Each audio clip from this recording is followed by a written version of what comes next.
एक समय की बात है। एक हरे भरे जंगल में दो चिड़िया, नीली और पिंकी, सहेलियां थीं। नीली एक नीली चिड़िया थी और पिंकी गुलाबी रंग की। दोनों बहुत खुश रहती थी और हमेशा साथ में खेलती थी।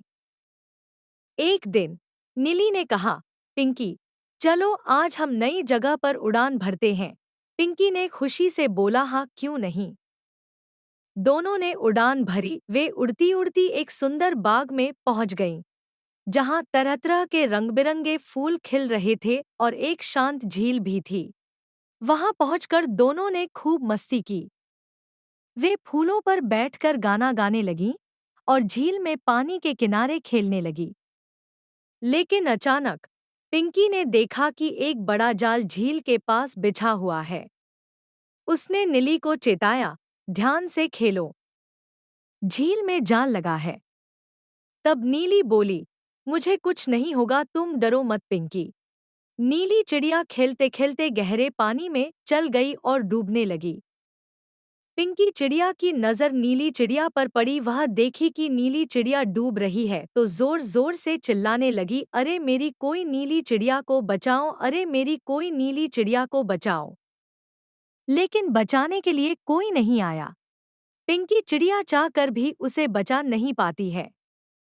नीली चिड़िया आखिरी शब्द में बोलती है, तुम उदास मत हो पिंकी, में अगले जन्म में इंसानी रूप में धरती पर आऊंगी। इतना बोलकर नीली चिड़िया मर जाती है।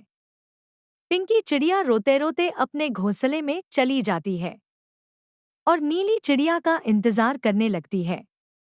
कुछ दिन बाद पिंकी चिड़िया का जन्म इंसानी रूप में राजा की बेटी के रूप में होता है। राजा अपनी बेटी को देखकर बहुत खुश हुए और राजा ने अपनी बेटी का नाम रखा माया राजकुमारी। लेकिन माया राजकुमारी हमेशा बीमार रहती थी।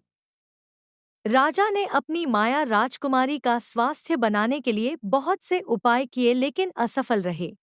राजा ने सोचा, इतनी सारी उपाय करने के बाद भी राजकुमारी ठीक नहीं हो पा रही है, इसका मतलब कुछ और उपाय सोचना पड़ेगा। राजा ने अपने मंत्री से बोलते हैं, जल्दी जाओ और हमारे साधु महाराज को लेकर आओ। मंत्री जाता है और साधु महाराज को महल लेकर आता है। तब राजा साधु महाराज से बोलते हैं, कई सालों बाद मेरे महल में खुशियां के रूप में एक नन्ही राजकुमारी आई है। लेकिन चिंता का विषय यह है कि माया राजकुमारी की तबीयत ठीक नहीं रहती है। कोई उपाय बताइए जिससे मेरी माया राजकुमारी ठीक हो जाए। साधु महाराज बोलते हैं, अगर माया राजकुमारी को इस महल से दूर किसी गरीब के घर में 18 साल तक माया राजकुमारी को रख दिया जाए तो माया राजकुमारी की तबीयत ठीक हो जाएगी। 18 साल पूरे हो जाने के बाद माया राजकुमारी को फिर से अपने महल में ले आएगा। उसके बाद माया राजकुमारी की तबीयत कभी खराब नहीं होगी।